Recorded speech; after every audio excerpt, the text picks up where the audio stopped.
বলছি যে এই তো তোমাদের রেয়াজি মটন বলছো, এবার মানুষ তো দোকানে যখন যায় কি করে বুঝবে এটা রেয়াজি মটন কিনবে কি করে, একটু বোঝাও তো। বলতে হবে আমি একটু রেওয়াজি মাংস দাও, সিনা দাও, নালে নাল্লি পিস দাও। সিনা দিলে তো সিনা থেকে রেওয়াজে টেকা, এটা কারেডি মাংস, এটা শুধু মাংস থাকে, হাড় থাকে, এর মধ্যে রেওয়াজ কম থাকে, এর মধ্যে রেওয়াজটা কম থাকে। দেখুন রেওয়াজ থাকবে সিনার মধ্যে, এটা রেওয়াজি মাংস। দেখুন সিনার মাংস হচ্ছে বেশি রেওয়াজ খেলে ভালো হবে না, তো কোলেস্টেরল একদম হাই হয়ে যাবে। দাদা রেওয়াজ করলে ভালো হবে না, দেখে রেওয়াজ মধ্যে রেওয়াজ খেলে ভালো হয়। দেখুন দেখুন দেখুন পিসটা দেখেন আমার কত গ্রাম হবে গো? আমি তো বলছি 180, আমি ওজন করলে 200 হয়ে যাবে। 200 হয়ে যাবে? ওজন করে দেখিয়ে দেবো।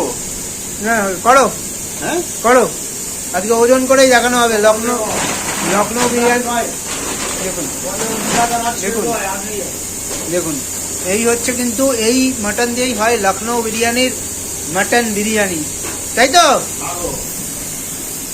এই যে মাটনের পিস দেখো।